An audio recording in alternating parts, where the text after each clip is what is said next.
everyone! So ngayon nandito tayo sa LTA campus and ngayon kasama natin syempre si Sir Edsel all the way from Finland. Okay? So bumisita siya dito para bigyan tayo ng pasalubong.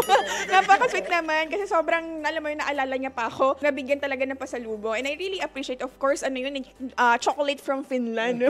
Candyland yun eh. Kaya I'm really happy na talaga nabisita tayo dito ni Sir Edsel. Si Sir Edsel has been in the Finland for like 5 years, no? Resident na sila doon. Kasama niya yung buong family niya doon. Wow. So ngayon, syempre, I'm really happy na ma-interview siya natin dahil talagang gusto kong, ma-happy ako na napaunlakan tayo ni Sir Edsel na ma-interview siya. So ngayon, bakit gusto kong maintindihan, Sir Edsel, bakit gusto mong mag-aral ng trading?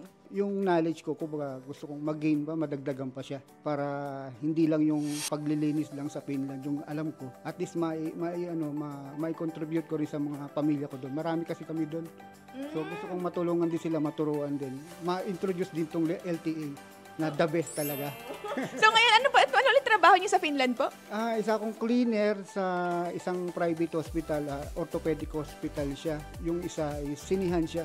Nililinis ko siya pagkadating ng umaga. Panggabi ako sa hospital, pagdating ng umaga sa sinihan naman.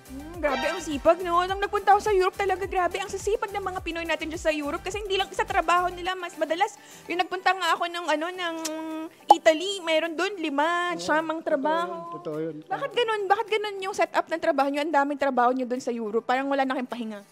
Hindi talaga, wala sa Pilipino yung salitang pagod talaga pagdating sa ibang bansa. Talagang lahat masisipag pagdating sa trabaho. Oo, grabe talaga. Kaya sabi ko nga, sana makatulong tong trading sa mga kapwa Pilipino natin doon. Kasi somehow baka pwedeng makapagbawas ng trabaho. So mas maraming time sa family. Talagang yun yung nakita ko na makakatulong sa mga Pilipino natin sa Europe. So ngayon tingin mo, paano makakatulong ang trading naman sa mga Pilipino natin na OFW sa Europe? Malaking tulong sa tingin ko kasi pwede mong siyang gawin sa bahay kahit nasa air. Yun lang, malaking tulong para sa amin. Sa halimbawa ako na cleaner, medyo mahirap yung paglilinis. Pero kung gagamitin mo yung sa trading, i-apply mo, parang nakaka-relax din eh. Hindi lang pressure, nakaka-relax din. Yun nga, yung income mo medyo madadagdagan din. Oo, saka talagang iba talaga kapag meron kang skill sa finances, eh, di ba? Talaga marunong kang mag-grow ng money, marunong kang magtabi, mag-budget, of course. Kasi kadalasan din sa mga Pilipino natin, maganda yung kitaan sa Europe, eh, no? Malaki ang kitaan.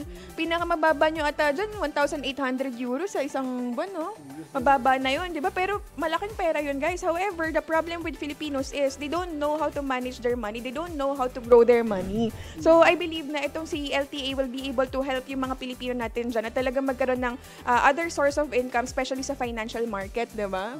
So ngayon, nung nag-start ka with LTA, kamusta naman yung naging journey mo with us? Nung una, overwhelmed talagang kasi wala naman talaga akong alam sa trading. Tapos nung unti-unti nag-online class na, unti-unti ko na siya natutunan. Parang proud na ako sa sarili ko kasi panibagong education yung nakuha ko.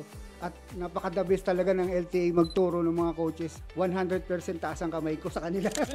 So, ayun, actually, nakakapag-start na po si Sir Edsel na mag-trade using demo account, no? So, ngayon, excited ka na ba mag-live account? Oh, yes, excited na para masubukan ko talaga yung nervous ba.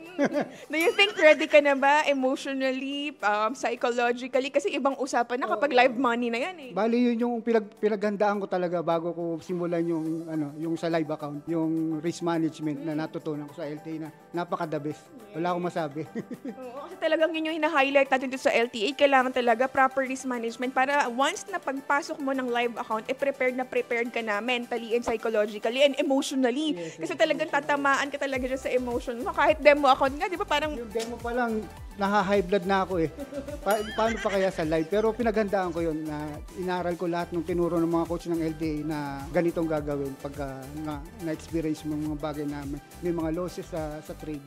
Dapat ganito yung maging mo. Part of the process talaga, diba? The good thing is that, syempre, bago ka talaga mag-live account, prepared ka. Alam mo gamitin yung mga interface, paano mag-copy ng signal, paano mag-execute, mag-buy and sell, mag-close, diba? Mag-TP, diba? So far ngayon sa demo account, pumaprofit naman. Yes, especially pag nag-send na ng signal si Ma'am Lady.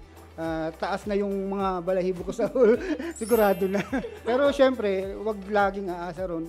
Aralin mo sarili mo. maging proud ka sa sarili mo para matutunan mo lalo yung pagte-trade. So ngayon, pagbalik ni Coach, ni Sir Edsel papunta ng Finland, mag-join naman siya ng online class natin kasi di nga na naabutan yung face-to-face class dito, no? Sayang, di ba? Pero meron naman tayong online class. So if you are from other countries o OFW ka, gusto mo matuto ng trading, then we have classes sa online din, by the way. So pwede kayong mag-join sa mga classes natin and makakasama nyo dyan si Sir Edsel. So ngayon, Sir Edsel, marerekomenda mo ba si LTA sa mga kapwa Pilipino natin? Siguro baka kung may 100%, baka 300% pa lang. Yun na yung masasabi kong na mai-recommend ako na lahat ng coaches nila napakagagaling. Hindi ko naman kinukumpara sa iba, pero para sa akin, lahat ng coach, wala kang masasabi, napaka hands-on nila. Kahit online siya, maaabot kang kamay mo sa online. Ganun kagagaling mga coach ng LTA. Maraming salamat, Coach Edsel, and nice meeting you. And good luck, syempre, sa magiging journey mo sa trading. I hope na talaga magtuloy-tuloy and syempre, pumaldo ka. Sana. Thank you, everyone!